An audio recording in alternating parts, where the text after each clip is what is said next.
मौजूद हो आप मेरे साथ हिंदुस्तान सीबी न्यूज पर, और हम मौजूद है आपके साथ इस वक्त की बड़ी खबर के साथ। तो आप मेरे साथ बने रहिए हिंदुस्तान सीबी न्यूज पर और देखते रहिए आंखों देखा हाल। हम दिखाएंगे आपको ताज नगरी की हर छोटी बड़ी खबर।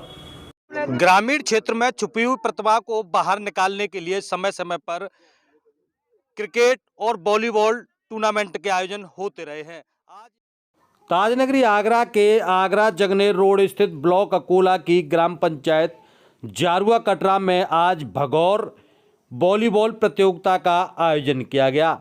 इस आयोजन का शुभारंभ समाज सेवी एवं जिला पंचायत प्रत्याशी चंद्रवीर सिंह चाहर के द्वारा फीता काटकर किया गया। चंद्रवीर सिंह चाहर ने बताया है कि इस प्रकार के खेल के आयोजनों से जहां छिपी हुई प्रतिभा निकलकर बाहर आती हैं, वहीं उन्होंने खिलाड़ियों से कहा कि खेल में हमेशा संयम रखना चाहिए, संयम के साथ खेलने चाहिए और किसी भी द्वेष की भावना को खेलते समय आपस में बाहर नहीं लाना चाहिए, ताकि इस प्रकार की खेल को बढ़ावा मिल सके।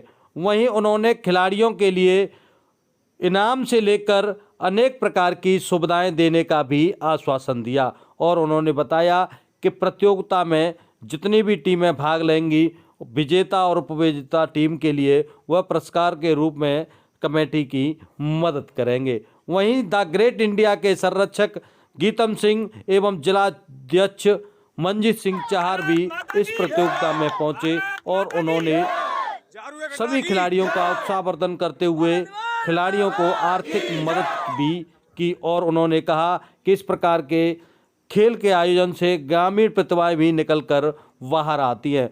वहीं इस मौके पर उन्होंने ग्राम पंचायत चुनाव जो के होने वाले हैं उस पर भी चर्चा करते हुए सभी खिलाड़ियों को कहा कि इस समय युवाओं को निकलकर आगे आना चाहिए और हमें एक ऐसे प्रत्याशी का चुनाव करना चाहिए जो गांव का पैसा गांव में ही लगाए, किसी प्रकार की रिश्वत ना खाए और गांव के पैसे को बर्बाद ना करे। उन्होंने ये भी कहा कि प्रत्याशी चुनते समय हमें अनेक सावधानियों का सामना करना पड़ेगा। हमें एक ऐसा प्रत्याशी, युवा प्रत्याशी चाहिए जो हमारे क्षेत्र और विकास करा सके, गांव का विकास करा सके।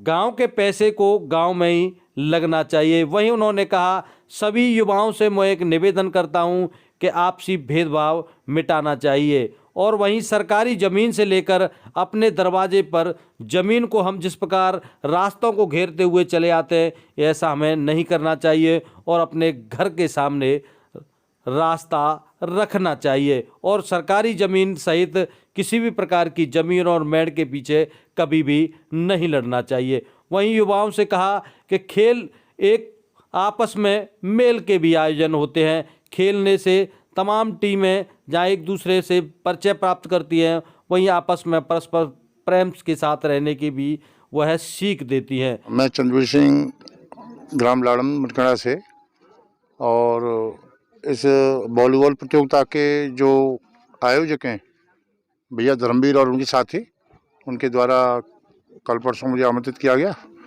और उसी के उद्घाटन समारोह में हम लोगों को यहाँ उपस्थित होना हुआ और हम लोगों ने बच्चों के उत्साहवर्धन के लिए जो भी बन पाया वो दिया। 2 वॉलीबॉल, एक नेट वगैरह बच्चों को भेंट किया है और मैं आयोजक कमेटी को आश्वस्त कर रहा हूँ और कि जो प्रथम पुरस्कार है 1100 रुपये और जो द्वितीय पुरस्कार है 510 रुपये, वो भी मैं आयोजन कमेटी को भेंट कर रहा हूँ। खिलाड़ी हैं सभी बच्चे, थोड़ा सा सुन लें कि खेल का सबसे पहला जो पहलू है वो है पेशेंस, धैर्य और संयम। अब देखा गया है किसी प्रकार का खेल हो, चाहे वो इंडोर है चाहे आउटडोर, हमारे बच्चों में धैर्य और संयम की बहुत कमी रह गई है और इस वजह से चाहे खेल किसी भी स्तर का हो, उनमें रुकावट आ जाती है और कभी कभी ये घटना इतना विराट रूप लेती हैं कि कहीं भी ग्रामीण या शहरी स्थल में ये प्रतियोगिता हमेशा के लिए रुक जाती हैं। तो मेरा बच्चों से सलाह भी है और उनसे निवेदन भी है कि खेल के कूद के दौरान अपना धैर्य और संयम बना के रखें, जिससे इस तरह की प्रतियोगिताएं आगे होती रहें। धन्यवाद। थोड़ा सा जो मैं अभी जब गांव में घुसा तो एक आदमी करेगा प्रधानी की तैयारी करवे आए, तो मैंने कहा भैया प्रधानी की तैयारी करते तो हम सालन कर लेते। हमारा रोजाना के आयोजन कराते हैं, गांव में प्रधानी से क्या हो रहा है। तो मैं उनसे कहना चाहता हूं मीडिया के द्वारा, भैया ये हम तो कह रहे हैं कि पूरी दुनिया प्रधान बने, लेकिन ये प्रधानी बेमनस्ता का वो है पद, और इसमें हम एक दूसरे की टांग खींचने में लगे हुए हैं। आज तक कोई भी आदमी अतिक्रमण पर बात नहीं करता है, और हमने पूरे गांव के अंदर में जैसे ही हम गांव के अंदर घुसते हैं तो हमारी सड़कों को घेरने की आदत है, हमारी गिरारों को घेरने की आदत है, हमारे चबूतरे के सामने कितनी भी जगह खाली पड़ी हो घर के सामने उसको घेर लेंगे। तो हमारी मानसिकता कैसी हो गई है। हमारे नौजवान भाइयों से मेरा ये अनुरोध है, करबद्ध प्रार्थना करता हूँ कि आप इस चीज़ पर काम करो। हम आने वाली पीढ़ी को क्या दे के जा रहे हैं? लड़ाई झगड़ा, आपस की बेमनस्ता कि साहब तू घेर लेगा तो मैं भी घेर लूँगा। इस चीज़ पे काम करें, अतिक्रमण को हटाने की कोशिश करें। दिमाग में से सरकारी जगह को घेरने की हम बात करते हैं, तो बताओ हम कैसे प्रधानी लड़ लेंगे साहब? भाई प्रधानी मैं नहीं लड़ सकता। प्रधानी में आजकल क्या क्या हो रहा है आपको पता है। कोई कहता है कि साहब दारू पिलानी पड़ेगी, पैसा खर्च करना पड़ेगा, ये काम करना पड़ेगा, तभी प्रधान पूरे पैसे को खा जाता है। उसका कारण यही है कि पहले वो बर्बाद होकर बैठ जाता है, फिर अपने घर को भरता है। तो ऐसे प्रधान से तो दुनिया प्रधान हो जाए तो बहुत बढ़िया है, लेकिन मैं ऐसा प्रधान नहीं बनना चाहता हूँ।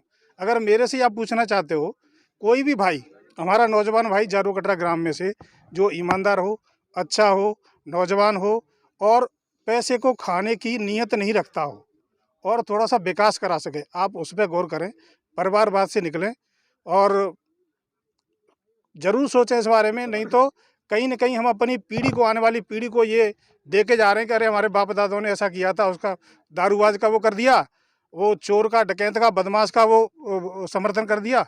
इसलिए एक सच्चा आदमी ढूंढें और सर्वसम्मति से एक आदमी प्रधान चुनें, उससे ज़्यादा पैसे नहीं खर्च करवाएं। अगर कोई ईमानदार आदमी निकल के आता है तो मैं आपसे ये वादा करता हूँ 1,50,000 रुपये मैं भी उसके लिए खर्च कर सकता हूँ, लेकिन खर्च करने की ज़रूरत नहीं है। आप सर्वसम्मति से काम करिए और सर्वसम्मति से काम होगा। 10 लोग उसका मदद करें और 10 लोग और मिल के कार्यकारिणी को चलाएं, प्रधानी को। वैसे तो उसके मेंबर होते हैं, लेकिन और भी एक कोर कमेटी बन के उस प्रधानी को चला सकती है। न तो प्रधान खाएगा, न खाने देगा, न हम भी खाने देंगे। लेकिन मैं इस बार ज़रूर कोई भी प्रधान, हम पीछे के भी सोच रहे हैं कि प्रधान ने कितना पैसा लगाया, आप RTI रख सकते हो, बात कर सकते हो, पता कर सकते हो, कोई भी सबको अधिकार है। तो हमारा पैसा है वो ग्रामीण क्षेत्र का पैसा है, ग्रामीण विकास में लगता नहीं है। जगह को घेर लिया जाता है, पट्टे बनवा दिए जाते हैं, लोग एक दूसरे को ज़मीन को बेच लेते हैं। तो मैं इस चीज़ के बिल्कुल खिलाफ हूँ, ना ही मैं इस काम को करूँगा, ना ही करने दूंगा आगे से। क्योंकि ज़्यादातर ग्रामीण क्षेत्र में देखा है कि लोग एक दूसरे की जगह को घेरने में लगे हुए हैं, जो कि सरकारी है, और उसी पे हम मरे जा रहे हैं। साहब हम ये कर देंगे, वो कर देंगे। अरे भाई इससे काम नहीं चलेगा। बहुत बहुत धन्यवाद। गीतम सिंह। आप अपना परिचय देते हुए यहाँ किस प्रकार का प्रोग्राम हो रहा है? नमस्कार, मैं द ग्रेट इंडिया का जिलाध्यक्ष मंजीत चाहर। आज द ग्रेट इंडिया परिवार की तरफ से जारुआ कटरा गांव में वॉलीबॉल की प्रतियोगिता का आरंभ हो रहा है। प्रतियोगिता 2 दिन चलेगी और इसका 12 तारीख को समापन होगा। प्रथम प्रतियोगियों को 5100 रुपये, द्वितीय प्रतियोगियों को 3100 रुपये, तृतीय प्रतियोगी 2100 रुपये का इनाम दिया जाएगा। द ग्रेट इंडिया परिवार की तरफ से मैं कामना करता हूं कि वॉलीबॉल परिवार, ये जो वॉलीबॉल का जो आयोजन हो रहा है, ये सकुशल संपन्न हो। जय हिंद। जी, आज यहाँ किस प्रकार का आयोजन हो रहा है? यहाँ वॉलीबॉल का टूर्नामेंट कराया जा रहा है तो जारुआ कटरा में। कितनी टीमों ने भाग लिया इसमें? अभी तक के यहाँ पे 5-6 टीम आ चुकी हैं और बाकी टीमें अभी आने वाली हैं, और ये प्रोग्राम हमारा 12 तारीख तक चलेगा। अच्छा, प्रथम टीम के लिए किस प्रकार का पुरस्कार दिया जाएगा? प्रथम टीम के लिए 5100 रुपये का पुरस्कार है, और द्वितीय टीम के लिए? द्वितीय के लिए 3100 रुपये का पुरस्कार दिया जा रहा है। अच्छा, ये बताइए कितने खिलाड़ियों की टीमें इसमें भाग लेंगी और कितने समय का मैच रहेगा ये? इसमें करीब, आप अभी तो फिलहाल इतने टीम नहीं है, लेकिन अपने क्षेत्र की काफ़ी टीमें आने वाली हैं। तो इनका यहाँ पे फ़ोन भी आ चुका है काफ़ी टीमों का कि हम आने वाले हैं, शाम तक यहाँ आ जाएंगे, एंट्री भी हो जाएगी उनकी। क्या ये जो पुरस्कार की राशि है, जो बढ़ाई जाएगी या इतनी रहेगी? हाँ, अगर टीम ज़्यादा आ जाती है तो इसका बढ़ाने का आगे का प्रोग्राम भी जारी कर सकते हैं। कितने रुपए है आपकी तरफ? एंट्री फीस हमारी 300 रुपये है। इस समय मौजूद हो आप मेरे साथ ब्लॉक अकोला की ग्राम पंचायत जारुआ कटरा में, और जारुआ कटरा में भगौर वॉलीबॉल टूर्नामेंट का आयोजन किया जा रहा है, जिसका आज समाज सेवियों ने फीता काटकर शुभारंभ किया है। आपको बता दें कि कई टीमों ने इसमें भाग लिया है और आयोजन समिति ने बताया है कि प्रथम विजेता टीम को 5100 रुपये और सेकंड विजेता को 3100 रुपये का इनाम रखा गया है। आज से शुरू होने वाला प्रोग्राम 12 फरवरी तक चलेगा और 12 फरवरी को आयोजन समिति के द्वारा फाइनल खिलाया जाएगा। आपको बता दें कि ग्रामीण क्षेत्र में छुपी हुई प्रतिभाओं को बाहर निकालने के लिए समय समय पर इस प्रकार के आयोजन होते रहते हैं, जिससे कि गांव में छुपी हुई प्रतिभा खेल कूद के माध्यम से देश विदेश तक अपना परचम लहरा सके। अपने साथी कन्हैयालाल दुबे के साथ चोप सिंह सक्सेना, आगरा।